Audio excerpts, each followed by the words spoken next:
up, everybody? How's it going? Today we are going to review Ukrainian football in 2024. There's a lot of ups and downs, a very mixed year.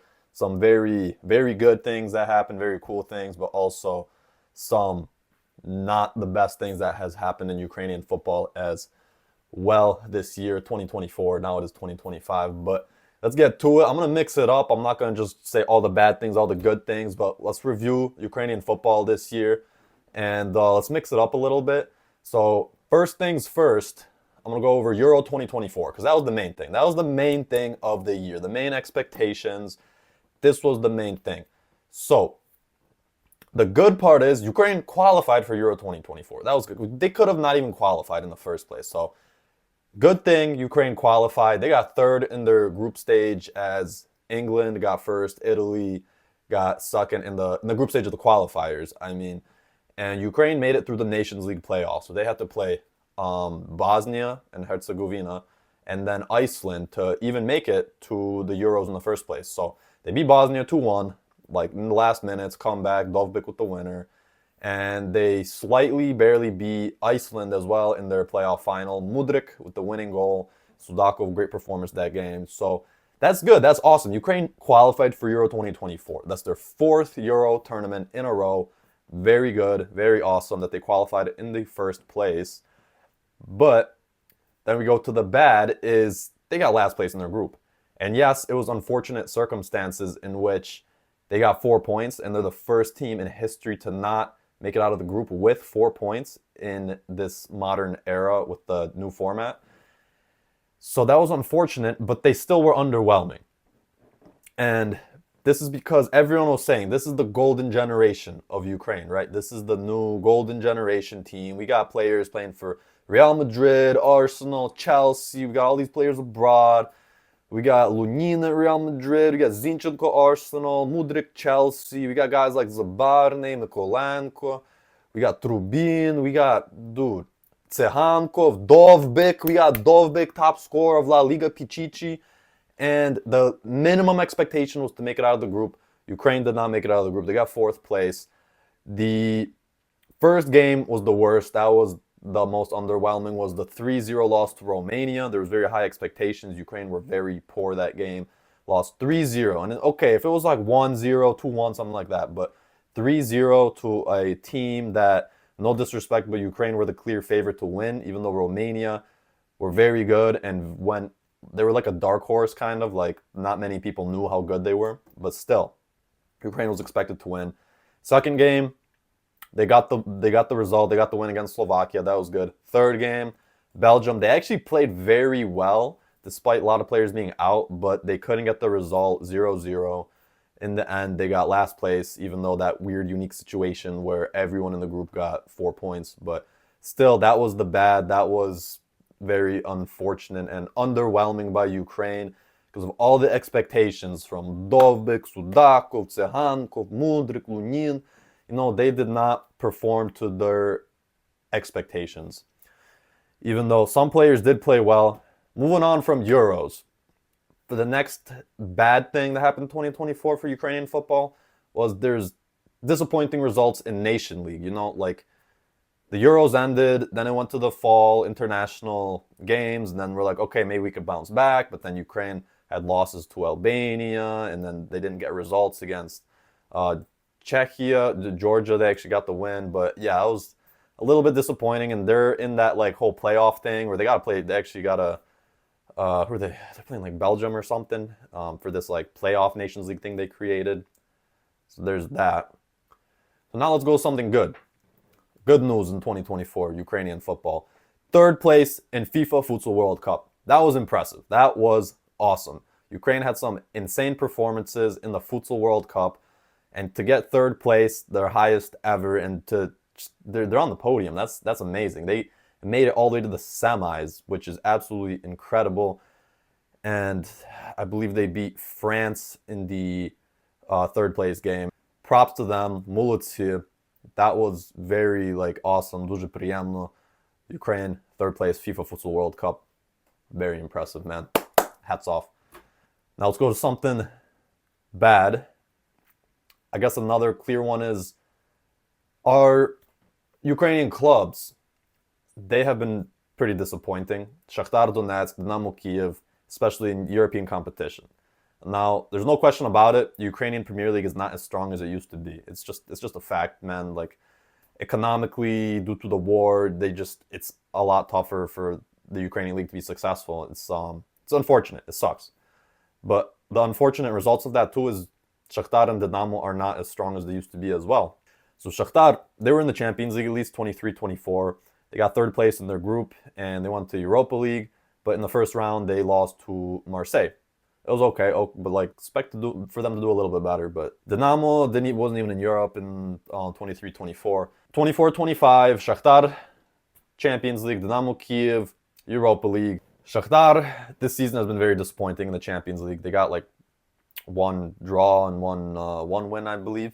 But their other performances have been very underwhelming, and they had that one game where they were up 2-0 and lost 3-2 in the last like 10 minutes. That freaking sucked. This new Champions League format is interesting, and there's still a few games left despite it being January. So it's different from last year. Last year, or in the years previous, this format would have been, we already would have known who's in the playoffs and not. So I guess they still got a chance in this new format. So I guess we'll see. Dynamo Kiev, however, in the Europa League, dude, absolutely horrendous. I'm sorry, Dynamo Kiev, to say, but it's very sad. They don't have a single win. They don't even have a draw. They scored one goal in like 6-7 games or whatever they're at right now. Dude, literally every game they lost. They're in dead last in Europa League.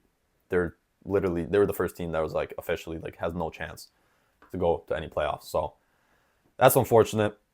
Hopefully things get better in the future for the Ukrainian Premier League and Ukrainian clubs. Hopefully Shakhtar shows something very strong and somehow makes it to the playoffs. But I don't know. And the unfortunate result of all this too, with the weaker Ukrainian league and teams performing weaker in Europe like Shakhtar and Dynamo and who else was it? Dnipro, Polisia. The unfortunate result is the coefficient rankings of Ukrainian Premier League keeps dropping, and that doesn't give direct routes to European competitions like before. The first place in Ukrainian Premier League would go directly to the Champions League, and then the second place would go into the playoff rounds, and third would go into like Europa League or something, fourth, and would go into like the Conference League or playoffs or whatever. But now, since they keep dropping in ranking, unfortunately their coefficient ranking is getting worse, and I believe even like the first place team is going to have to go through playoff rounds, playoff qualification rounds. But enough of that. Now let's go to something good. Ukraine in 2024, they qualified and played in their first ever Olympics, the 2024 Olympics in Paris. So that is good. They did not make it out of the group, unfortunately, but the team was not as strong as it could be because a lot of clubs and teams did not let the youth guys, the good Ukrainian guys, go to the Olympics because they already played at Euros, and they wanted them to be at their preseasons. Guys like Zabarnyi, Mudryk, Trubin, Sudakov, guys like that could have played in these Olympics. Their teams didn't let them go, unfortunately. So Ukraine didn't do as good as they were expected, but they did get that one win against Morocco, which was exciting. But they did not make it out of their group. But still, the fact that they played in their first ever Olympics is very cool, very awesome. So hats off. They qualified because of the U21 Euros last year in 2023, or 2 years ago now, 25. And because they made the semifinals, that run when Mudryk, Sudakov, all those guys played. Now let's go over to the bad. To finish off the year 2024, the Mudryk doping scandal. That was very unfortunate and very bad news for not only the player himself, it's freaking horrible for his career, and we're still awaiting the B sample. So by the time you watch this, you may know more. But for now, Mikhailo Mudryk is provisionally banned from football completely. And it's been like a month and a half since he even played. It's been since Thanksgiving, end of November, when he scored that goal against Heidenheim. He has not seen the pitch since then because he is under investigation for doping, as one of his samples came out positive for the rumor is meldonium, and they're still awaiting the B sample. Horrible for his career, and horrible for Ukrainian football in general, because he's a great player, playing for one of the best clubs in the world, and the very good and historic club, Chelsea, and a player with a ton of potential. So man, I just hope the B sample comes out negative, even though apparently 99% of the time the B sample is the same as the A sample. So maybe, hopefully, I don't know, hopefully there's some sort of like contamination, or the results wasn't correct in the A sample. I don't know. But it's not looking good right now. And this is bad for him, and it's bad for Ukrainian football, because they potentially could have one of their best players banned for a very long time. It's horrible for his career, and it's a bad image, and who knows what happened. Maybe someone messed up, maybe there's some contamination, some nutritionist messed up, maybe it was just a complete accident, it was just in something he didn't know, or he got set up. Who knows? Maybe that rumored Russian girl he was with set him up or something. Who knows? Like, you never know, man. You never know. But hopefully all will be well and he'll be back on the pitch soon, because he was actually improving a lot. He wasn't playing as much because Jadon Sancho is playing mostly on that left-hand side for Chelsea now.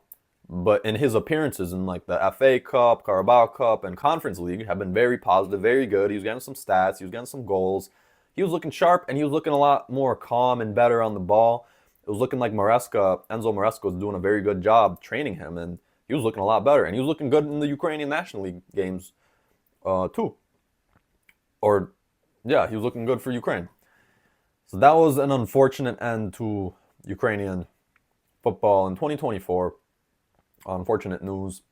I hope he'll be back, because we miss Sinyu Misha, and he's a good baller. He's got good potential. He's a very fast, very good player, and even whatever people say, whenever he's on the pitch, he does make things happen. Like, whether he's playing good or bad, he's always a threat on the field. So yeah, that was not good.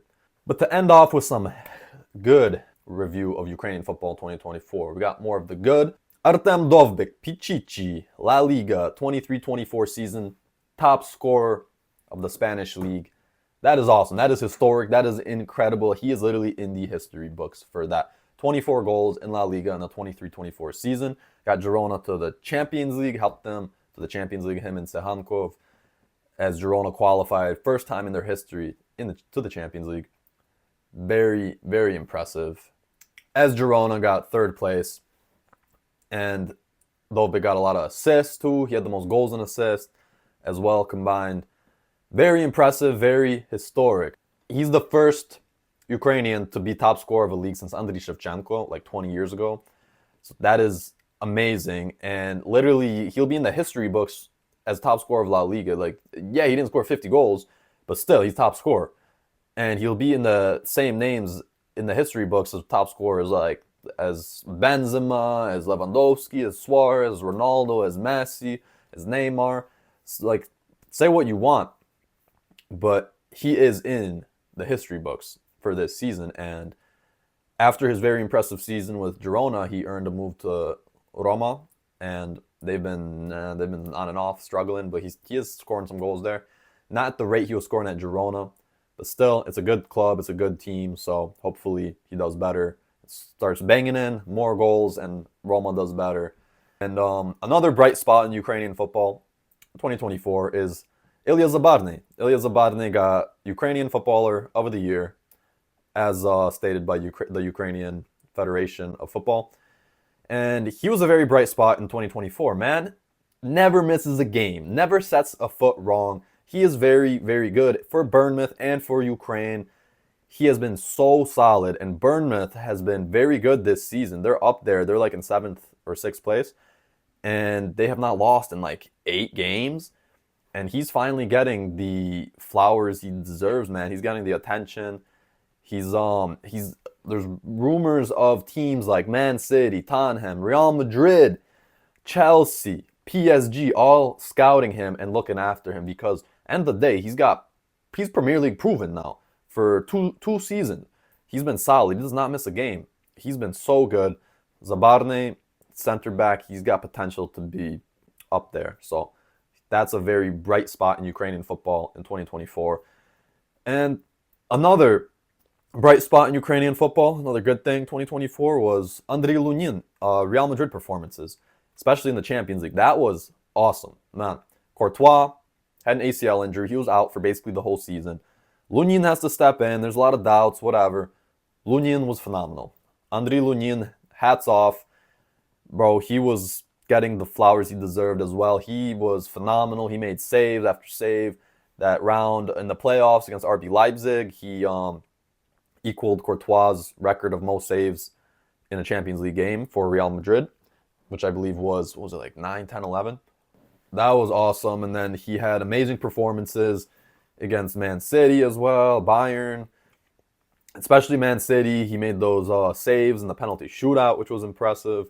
So Andriy Lunin, hats off. Unfortunately, this season he's not playing as much now as Courtois is back, so he's back to being the backup keeper. But last season, man, that was awesome. Biggest, most historic club in the world, Real Madrid, having a Ukrainian be their goalkeeper, their starting goalkeeper all season was very awesome to see. So there we have it. There's Ukrainian football year in review 2024. Comment below if you agree and what you thought of Ukrainian football in 2024. What was the best moment of Ukrainian football in 2024 and what was the worst moment? Let me know your opinions below. Hope y'all have a great day. Make sure to check out these videos. Make sure to like, comment, and subscribe if you want to see more videos like this. I will see y'all next time. Peace out.